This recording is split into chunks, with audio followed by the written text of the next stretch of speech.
کا معنی ہوتا ہے جاننا۔ انسان کو شعور سنبھالتے ہی کچھ چیزوں کو جاننے کی بہت زیادہ ضرورت ہوتی ہے۔ آپ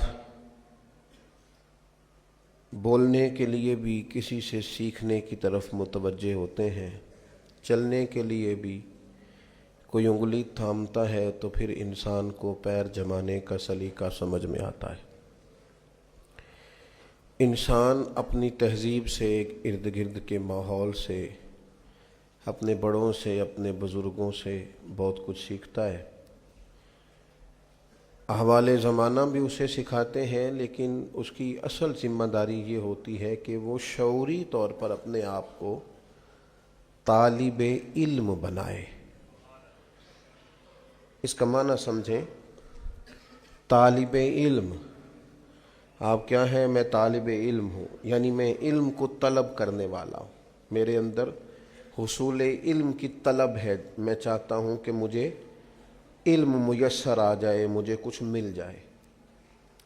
طالب علم بن کر جب تک انسان وقت نہیں گزارتا اور جب تک وہ طالب علم کا صحیح معنی اور مفہوم نہیں سمجھتا، اتنی دیر تک اسے شعوری علم نہیں حاصل ہوتا۔ ہو سکتا ہے کہ بعض اوقات وہ حروف کے مد و جزر کو سمجھ جائے، جملہ بنانے کا طریقہ اسے آ جائے اور بہت ساری چیزوں کی ترکیب وہ کرنی شروع کر دے، لیکن شعوری علم جو انسان کو شعوری بلندی عطا کرتا ہے وہ اتنی دیر تک نہیں ملتا جب تک آپ ایک طالب علم نہیں بنتے۔ میں اور آپ جس دین کے ماننے والے ہیں، دین اسلام کا اگر کوئی دوسرا نام رکھا جا سکتا ہے تو دین علم ہے۔ نبی اکرم صلی اللہ تعالیٰ علیہ وآلہ وسلم نے فرمایا، علم کا طلب کرنا ہر مسلمان پر فرض ہے۔ ہم تو دروازہ رسول کے گدا ہیں، ہمیں تو محبوب اشارتاً فرما دیتے نا، علم طلب کرو، تو غلام کا کام تو غلامی کرنا ہے۔ ہم تو ٹوٹ کر ان راہوں کے مسافر بن جاتے جدھر کریم کی مرضی ہے، اور اگر حضور واضح لفظوں میں کہیں کہ علم کا طلب کرنا ہر مسلمان پر فرض ہے، تو جسے حضور فرض کریں اور اپنے غلاموں پر فرض کریں، تو پھر گزرے ہیں ایسے لوگ جنہوں نے ساری زندگی اپنے آپ کو طالب علم بنا کے گزار دی۔ وہ شروع سے لے کر آخر تک، امام مالک رحمۃ اللہ علیہ کا جب وصال ہو رہا تھا اس وقت بھی وہ صحیح کے مسائل ایک عالم سے ڈسکس کر رہے تھے کہ صحیح جو صفا مروہ کی صحیح ہوتی ہے حج اور عمرے کے دوران، تو کیا وہ سواری پہ کرنا افضل ہے یا پیدل کرنا افضل ہے، اور کس صورت میں سواری پہ کرنا افضل ہے؟ کیوں؟ اس لیے کہ ان لوگوں نے شعوری طور پر طے کر لیا تھا کہ ہمیں ہمارے نبی پاک علیہ السلام نے طلب علم کا کہا ہے تو ہم عمر گزار دیں گے اس رستے میں جو رستہ ہمیں مدینے والے محبوب نے بتایا ہے۔ ہمارے مزاج اور شعور کے اندر علم کی طلب کا مزاج نہیں، اور علم کی ضرورت کتنی ہے۔ مکہ کے جو حالات ہمارے ہاں بیان ہوتے ہیں اور جو کتابوں میں لکھے ہیں، ان سے اب میرا خیال ہے ہر مسلمان آگاہ ہے۔ سخت حالات، کڑوے حالات، تلخ حالات، اور ہیں تلخ بہت بندہ مزدور کے حالات، غریبوں کے لیے بڑی مشکلات، ماں باپ تکلیف کا شکار، عورتیں غلام جانوروں کی طرح بکتے، عجیب بے ہنگم سا معاشرہ اور عجیب ظلم و ستم کا بازار گرم، اور سب سے بڑا مسئلہ شرک کا، کفر کا، بتوں کو پوجنے کا۔ آسمان کا زمین سے جو پہلا رابطہ ہوتا ہے اور جو پہلی وحی غار حرا میں آتی ہے، وہ نہ تو یہ کہتی ہے توحید پہ عمل کرو، نہ یہ کہتی ہے عورتوں کو حق دو، نہ اس وحی میں یہ حکم ہوتا ہے۔ وہ ساری باتیں بھی ہیں، اپنے وقت پر آئیں گی، لیکن جو پہلی وحی غار حرا میں آتی ہے وہ آتے ہی کہتی ہے اقرا، پڑھو پڑھو پڑھو۔ پڑھو گے تو توحید والے بھی ہو جاؤ گے، پڑھو گے تو اخلاق والے بھی ہو جاؤ گے، پڑھو گے تو حقوق ادا کرنے والے بھی ہو جاؤ گے، پڑھو گے تو تم خود بخود دیکھو گے سوسائٹی میں اچھے لوگ کس طرح سے وقت گزارتے ہیں. اقرأ باسم ربک الذی خلق. ہاں پڑھنا اس رب کے نام سے جس نے پیدا کیا ہے، پڑھنا اس رب کے نام سے جس نے اللہ کی رضا کے لیے پڑھنا، اور جو رب پڑھائے وہ پڑھنا، دین پڑھنا، اخلاقیات پڑھنا. اور اس سے نتیجہ کیا نکلے گا؟ اس سے نتیجہ یہ نکلے گا کہ سارا معاشرہ سنور جائے گا. بعض اوقات تکلیفیں بہت ساری ہوتی ہیں لیکن ان کا حل ایک ہوتا ہے. تکلیفیں بہت ساری ہوتی ہیں. خواجہ غلام فرید صاحب رحمۃ اللہ علیہ نے فرمایا تھا درد میرے زیادہ ہیں لیکن اس کا حل ایک ہی ہے. 100 وار چڑھی کوٹھے تے اتری 100 واری، متاں والے متاں دیندے تے ہن تے متاں نے بھی مت ماری.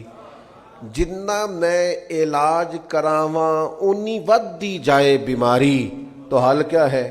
کہنے لگے ہن تے ماہی کول بلا لے، چل تو جتیا تے میں ہاری.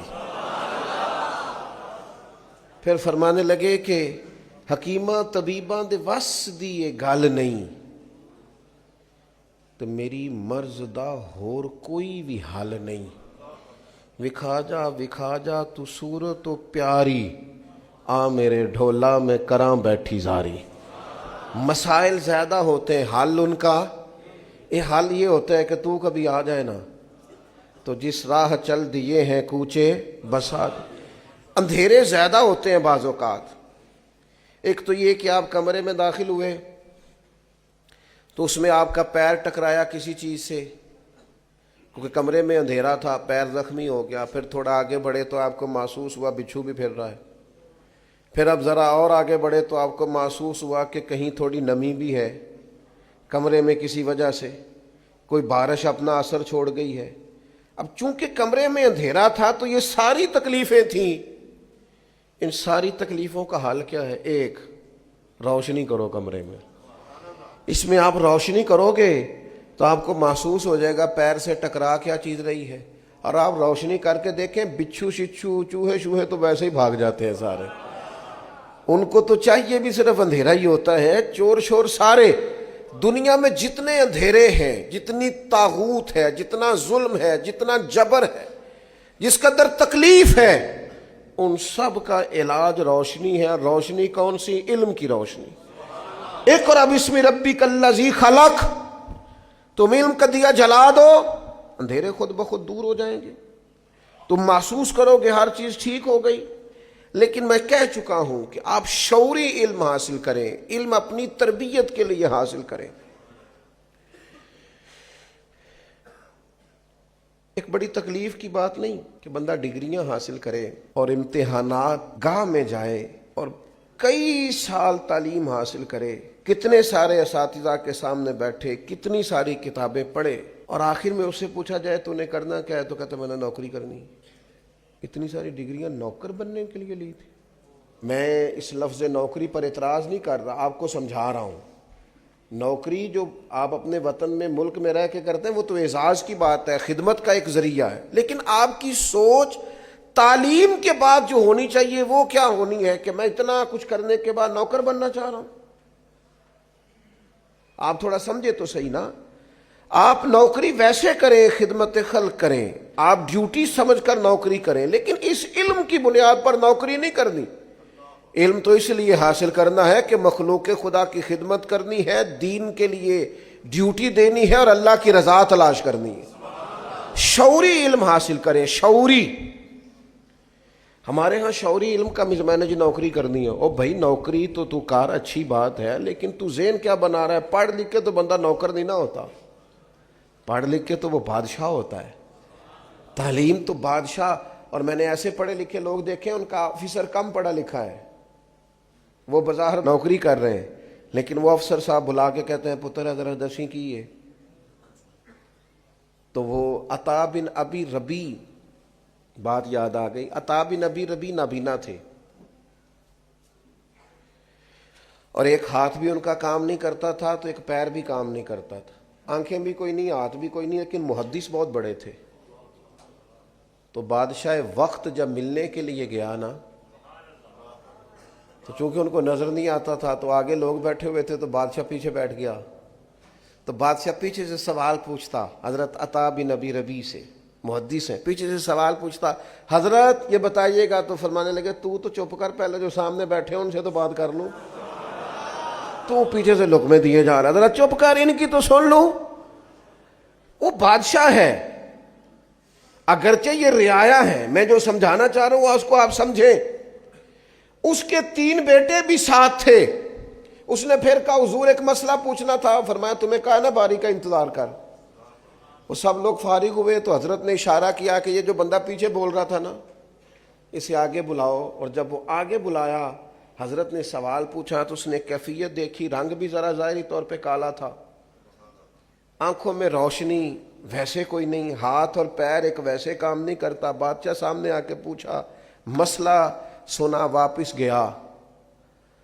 تو جا کر کے اس نے پتہ کیا کہا اپنے بیٹوں سے, کہنے لگا پتر بادشاہ ہونے کے باوجود اس ذلت کو کبھی نہیں بھلاؤں گا, اور تمہیں ایک مشورہ دوں گا, بادشاہ بننا نہ بننا لیکن عالم ضرور بننا.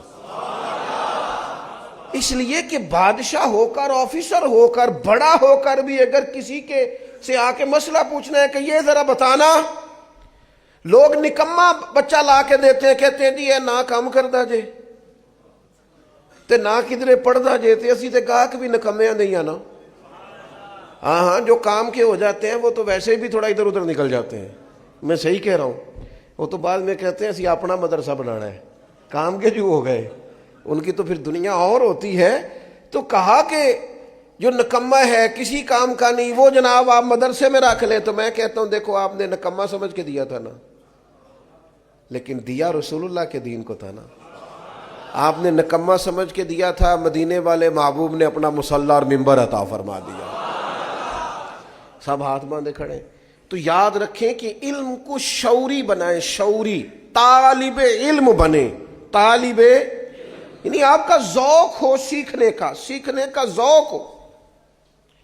بزرگ فرماتے ہیں طالب علم کبھی ذوق والا ہو نا, تو سیاستہ میں حدیث ہے سوال آدھا علم ہوتا ہے. طالب علم میں ذوق ہو, طالب علم نہ خوش آمدی ہو, نہ دوران طالب علمی. اور طالب علم سے مراد صرف مدرسے کے طالب علم نہیں کہہ رہا, میں اور آپ ہم سارے طالب علم ہیں. ہمارا مزاج سیکھنے, ہم نہیں سیکھتے, نہ جلسوں سے سیکھتے ہیں, نہ کتابوں سے سیکھتے ہیں, نہ تقریروں سے سیکھتے ہیں, نہ اپنے بزرگوں سے سیکھتے ہیں. ہم تو اور چکر میں پڑے ہوئے ہیں. سیکھنے کا تو مزاج ہی نہیں. آپ آ جائیں تقریر کر دیں تو میں کہتا ہوں یار آپ نے اگر میری تقریر سنی ہوئی ہے تو پھر اگر آپ سمجھتے ہیں اس میں کوئی بات سیکھنے والی تھی تو اس پر عمل کریں. یہ کوئی رسم ہے کہ جلسہ کرا لو, تقریر کرا لو, جمعہ پڑھ لو, آ جاؤ چلے جاؤ. آپ نے سیکھا کیا ہے, لیا کیا ہے, شعوری زندگی کتنی کو گزاری. جو باتیں روز ہوتی ہیں بزرگوں کی طرف سے, اگر اس پر بھی آپ ابھی تک اپنے آپ کو ڈھال نہیں سکے تو پھر تو لفظوں کا ہیر پھیر ہی ہے, پھر جملوں کا اتار چڑھاؤ ہی ہے, پھر تو کشید کر کے آپ خوبصورت جملے لا رہے ہیں, پھر اس کا کوئی فیض تو نصیب نہیں ہو رہا. تو میرے عزیز جو سمجھنے کی بات ہے اس پر آپ غور فرمائیں گے کہ جب مزاج, ہمارے استاد فرمایا کرتے تھے طالب علم کی طبیعت ہو سیکھنے کی, وہ تو استاد کو مجبور کر دیتا ہے پڑھانے پر. استاد مجبور ہو جاتا ہے کہ انہیں پڑھانا ہے, یار یہ تو بڑا سونا یاد کر کے آتا ہے, بڑا مزہ ہے, یہ تو سوال قائم کرتا ہے. نبی پاک علیہ السلام نے حضرت عبداللہ ابن عباس کو دعا دی تھی, اللہ تجھے علم و حکمت عطا کرے. پر یہ دعا پتہ کب دی تھی؟ جب انہوں نے حضور کی خدمت کی, وضو کے لیے پانی رکھا, بخاری میں موجود ہے, نبی پاک کے لیے وضو کا پانی رکھا تو کریم فرمانے لگے کس نے رکھا ہے؟ تو سیدنا بلال کہنے لگے حضور حضرت عبداللہ ابن عباس نے بڑا ہی شوق ظاہر کیا, بڑا شوق کہ میں خدمت کرنا چاہتا ہوں, تو انہوں نے پانی رکھا ہے. تو نبی پاک نے پھر دعا دی, خدمت پر دعا دی, کہا ہے اللہ اسے علم و حکمت عطا فرما. حضرت عبداللہ ابن عباس بڑے گھرانے کے آدمی تھے, حضور کے چچا زاد تھے, لیکن اپنے استادوں کے پاس جب جاتے تھے, صحابہ سے احادیث لینے جاتے تھے. حضرت ابی بن کعب رضی اللہ تعالیٰ عنہ, حضرت زید بن ثابت رضی اللہ تعالیٰ عنہ, ان کے گھروں میں جب جاتے تھے نا, میں نے کہا کہ مزاج نہیں ہے ہمارا سیکھنے کا, ہم شعوری طور پر سیکھنا, ہم تو پروٹوکول کی مصیبت میں پھنسے ہوئے ہیں. ہمارا اعزاز ہی بڑا ہے, شان کے ساتھ جینا چاہتے. تو اگر کسی جگہ خادم نہیں ہے نا تو یاد رکھنا زندگی میں کبھی تیری خدمت کوئی نہیں کرے گا. اگر تو کسی جگہ کا طالب علم نہیں ہے تو یاد رکھنا کبھی استاد نہیں بنے گا. اگر کسی جگہ تیرا شملہ جھکتا نہیں ہے تو پھر یاد رکھنا اسے عروج اپنے بڑوں کے سامنے جو لوگ زانوے تلمس طے کرتے ہیں وہی عروج پاتے. تو حضرت عبداللہ ابن عباس حضرت ابی بن کعب کے گھر سیکھنے جاتے تھے تو کہتے میں نے کبھی دستک نہیں دی استاد کے دروازے پہ میں آ گیا. میں ان کا دروازہ چھوڑ کے ان کے گھر کے قریب ایک کونے پہ بیٹھ جاتا تھا. وہ جب مرضی سے آئیں گے نا اور گزریں گے نا تو عرض کروں گا مہربانی فرمائے مجھے کوئی سکھا دے. فرماتے ہیں وہ اپنی مرضی سے آتے گزرتے اور کئی دفعہ اس طرح بھی ہوتا کہ میں چونکہ ان کا گھر صحرا میں تھا تو ٹھنڈی ہوائیں مدینہ شریف کو چوم کے گزرتی تو ریت اڑ کے میرے بالوں میں پڑ جاتی اور دھاڑی میں پڑ جاتی. لیکن میں بیٹھا ہوں. وہ آ کے کہتے ہو میرے محبوب کے چچا زاد یہ کیا کرتے ہو؟ آپ دستک دے لیتے. میں اندر فارغ تھا آ جاتا تو فرماتے کہتے دستک دیتا میں تو سیکھنے آیا ہوں نا. اور جس سے سیکھا جائے اسے تکلیف نہیں دی جاتی. آپ جب مرضی سے آئیں گے تو بات ہو جائے گی. اس مزاج سے طلب علم ذوق اور سیکھنے کا ذوق ہو. آپ سیکھیں. آپ کی طبیعت اس طرح کی ہو کہ آپ روز ہماری زندگی شعور میں نہیں گزرتی. میں صحیح بتاتا ہوں میں آپ کو صحیح بتاتا ہوں. گھروں میں سب سے زیادہ مسئلہ ازدواجی زندگی کا ہوتا ہے. لیکن جنہوں نے 3 مہینے پہلے فرنیچر کا آرڈر دیا ہے اور 1.5 مہینہ پہلے شیروانی کا آرڈر دیا ہے نا اور اتنا پہلے شادی کی تیاری اور 3 ماہ پہلے ہال بک کرائے ہیں وہ یہ پسند ہی نہیں کرتے کہ ہم اپنے بیٹے اور بیٹی کو کسی عالم کے اور بیٹی کو کسی معلمہ کے پاس لے جائیں اور انہیں بتائیں کہ ازدواجی زندگی کیسے گزارنی. مسائل دین سیکھ لیں. شعور ان کو آ جائے. انہیں سمجھ آئے حقوق زوجین کیا ہیں. اور بعض لوگوں کا پڑھے لکھے ہونے کا دعویٰ ہے ان کے پاس بھی ڈگری ہے لیکن شعوری علم موجود نہیں ہے. اپنی زندگی میں اس کو طاری کریں. آپ سیکھیں. ہر شعبے میں آپ سیکھیں. آپ غور کریں کہ اس پر اسلام مجھے کیا کہتا ہے. یہاں مجھے اسلام تھوڑی کہتا ہے کہ سارے چھوڑ کے عالم بن جائیں. اسلام کہتا ہے تجارت ضرور کرو. لوگ تجارت کریں پر تجارت کے قاعدے سیکھیں. دین تجارت کس طرح بتاتا ہے. آپ محنت مزدوری کریں لیکن اس کے طور طریقے سیکھیں. آپ جو بھی زندگی میں کام کریں بس آپ اس کے مد و جزر سے آگاہ ہو جائیں. آپ کو سمجھ آ جائے گی. آپ کو سمجھ آ جائے گی کس طرح کر کے چیزوں کو لے کے چلنا ہے. تو شعوری زندگی سیکھیں اور اپنے فرائض کو اچھی طرح سمجھیں. اور جب آپ دین کا علم سیکھیں تو آپ اس لیے سیکھیں کہ تربیت ہو. ہمارے ہاں بڑی عجیب سی صورتحال بن گئی ہے. میری طرح کے بہت سارے لوگ تو کئی دفعہ دل کرتا ہے کہ چپ کر جائیں, کچھ باتیں خاموش ہو جائیں,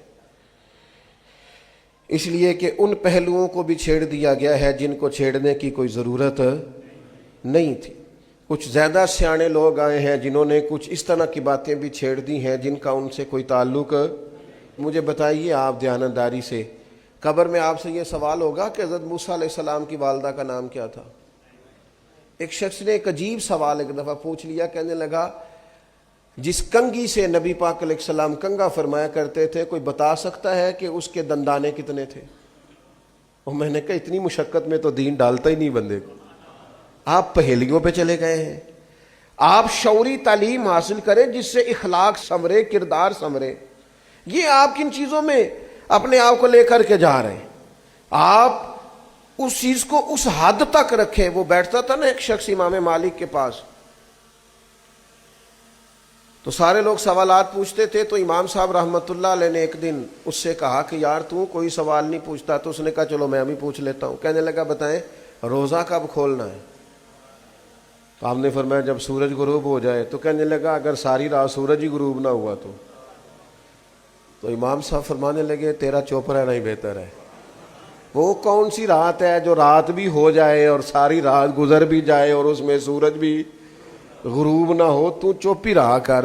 اس لیے کہ کچھ لوگ تعلیم نہیں چاہتے, پہیلیاں چاہتے ہیں. جی میں جی 20 مولویوں نے مسئلہ پوچھا, میرا کسی حل نہیں کیتا. کیا وضو کا مسئلہ پوچھا آپ نے؟ غسل کا پوچھا ہے؟ تجارت کا پوچھا ہے؟ حلال حرام کا آپ نے تو پہلی پوچھی ہے بھائی. آپ نے وہاں ایک ایسی بات چھیڑ دی ہے جس کی آپ کو ضرورت ہے. تو میں نے جہاں بات شروع کی تھی میں ابھی بھی وہیں پہ ہوں کہ شعوری علم جو ہمیں سوار دے، جو ہمیں سمجھا دے. اگر تیرے پاس دین کا علم ہے اور تو سمجھتا ہے کہ تو نے دین کا علم شعور کے لیے سیکھا ہے، تو پھر تو نے سیکھ لیا ہوگا کہ رب اس کا راضی ہوتا ہے جس کا باپ راضی ہوتا ہے. پھر تو نے سیکھ لیا ہوگا نا کہ حضور نے فرمایا میں اسے مومن نہیں مانتا جو خود پیٹ بھر کے کھائے اور اس کا پڑوسی بھوکا سو جائے. پھر تو نے یہ شعوری علم سیکھ لیا ہوگا کہ نبی پاک علیہ السلام نے فرمایا ہے کہ تم میں سے بہترین وہ ہے جو اپنے اہل خانہ کے حق میں بہتر ہے. پھر تو تم نے یہ سیکھ لیا ہوگا نبی پاک علیہ السلام کا فرمان کہ قیامت کے دن میرے سب سے زیادہ قریب وہ ہوگا جس کے اخلاق زیادہ اچھے ہوں گے. تو بھئی اگر آپ نے یہ چیزیں سیکھ لی ہیں اور آپ کا ان پر عمل ہے تو پھر اس کا مطلب ہے آپ نے شعوری زندگی گزارنی شروع کر دی ہے. لیکن تقریر آپ سے کہا جائے تو آپ 6 گھنٹے کی بھی کر لیتے ہیں، 9 گھنٹے کی بھی کر لیتے ہیں اور 2 گھنٹے کی بھی کر لیتے ہیں.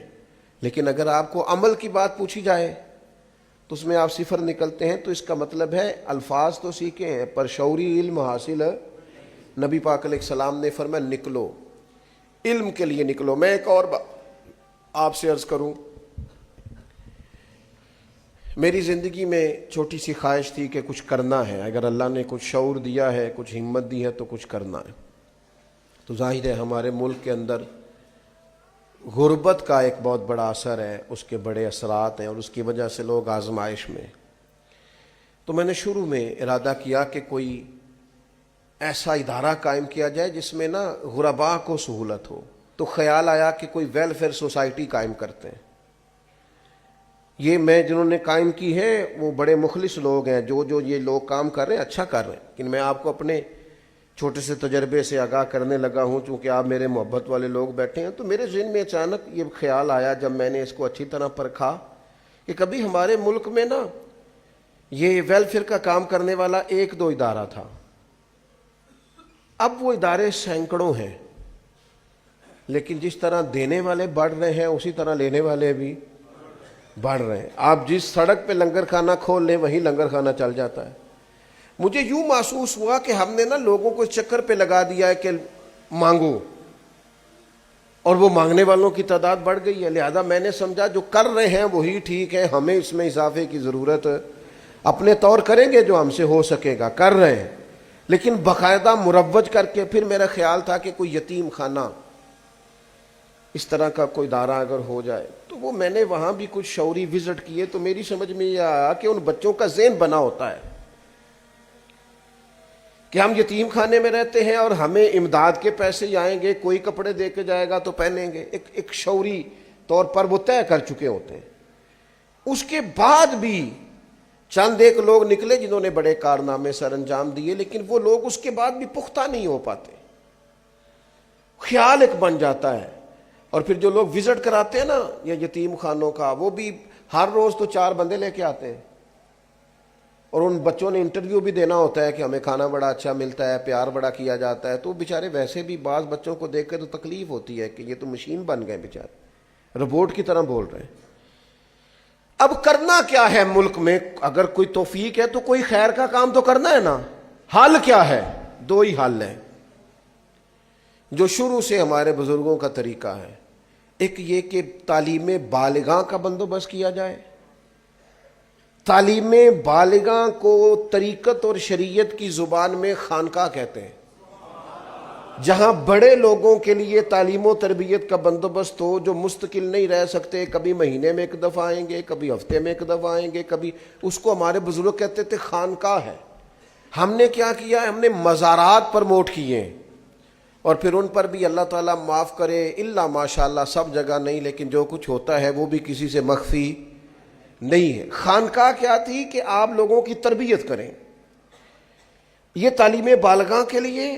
اور جو بچے چھوٹے ہیں ان کے لیے کیا کیا جائے؟ اگر آپ نے کچھ کرنا ہے تو ان کے لیے تعلیمی ادارے قائم کرو.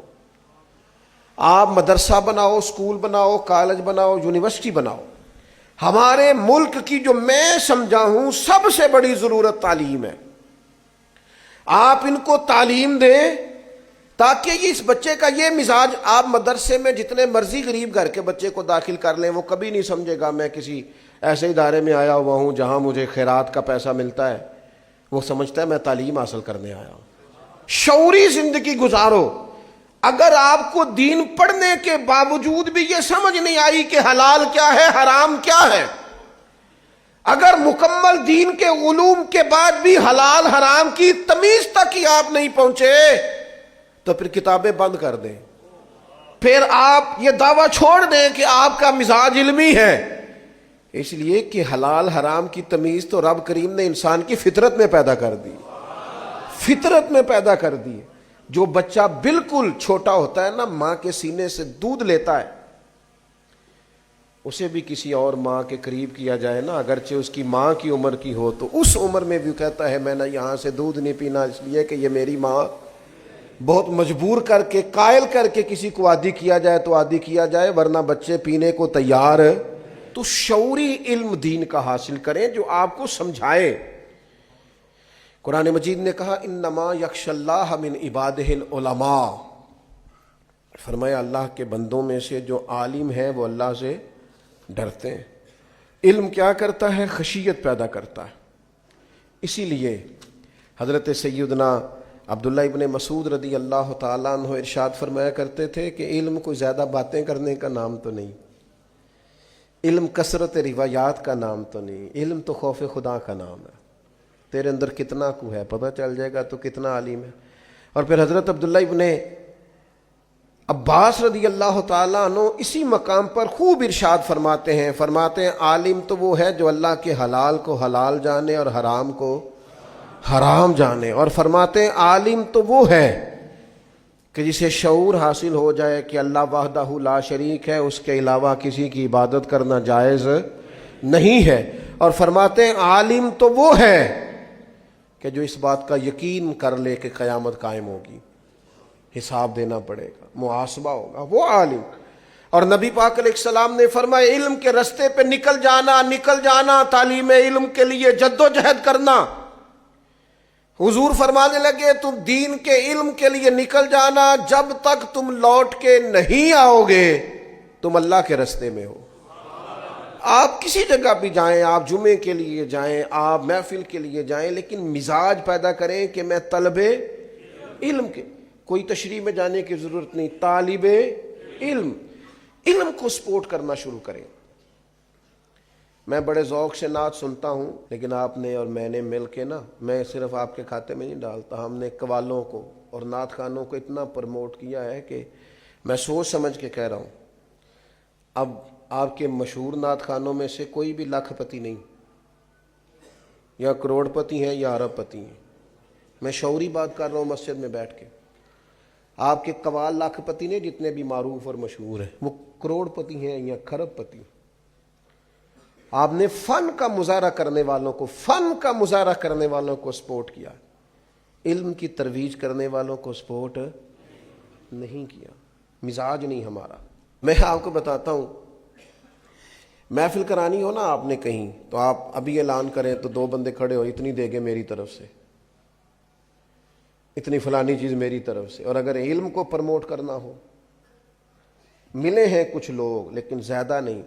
کبھی نہیں کسی نے آ کے کہا یہ جناب اتنے لاکھ روپے کی کتابیں دیں طالب علموں کو لے کے، یہ پڑھیں. لائبریریاں قائم ہونی چاہیے. اور کفر کیا کرتا ہے؟ ہلاکو خان نے بغداد پہ جب پہلا حملہ کیا تھا تو سب سے پہلے کتابیں اٹھا کے دجلہ میں پھینکی تھی. وہ کہتا تھا ان کا علم ضبط کرو مسلمانوں کا. یہ خود بخود تباہ. اور وہ ہمارے ساتھ ہوا ہے. جاہلوں کو پروموٹ کیا ہم نے. عالم آپ تقریر کے لیے بلائیں گے تو اس نے تو اگلی محفل پہ نئی تقریر بھی تیار کرنی ہے، تو نعت خان نے تو کوئی نہیں کرنی، اس کے پاس تو پوری 6 نعتیں تیار ہیں، ہر محفل میں وہی پڑھنی. تو پھر تو رواج یہ ہوگا کہ سریں سیدھی کی جائیں، تعلیم نہ حاصل کی جائے. اور جلسوں کا بھی آلموسٹ یہی حال ہے. میری یہ گزارش ہے آپ حضرات سے کہ شعوری طور پر علم کو سپورٹ کریں، آپ مزاج بنائیں. ہمارے جتنے بھی اسکول ہیں دیہی علاقوں میں، ان میں جائیں، وہاں دیکھیں اساتذہ کیوں نہیں آ رہے. جب گورنمنٹ نے پیسے خرچ کر کے اسکول بنایا ہے تو کیوں وہاں کام نہیں ہو رہا؟ مساجد کو صرف مساجد نہیں ہونا چاہیے، علم کا مرکز ہونا چاہیے. ہماری مساجد کے اندر صبح درس قرآن مجید ہوا کرتے تھے، اور کسی میں 17 سال کے بعد پورا قرآن ختم ہوتا تھا، کسی میں 15 سال ہوتا تھا کہ نہیں ہوتا تھا.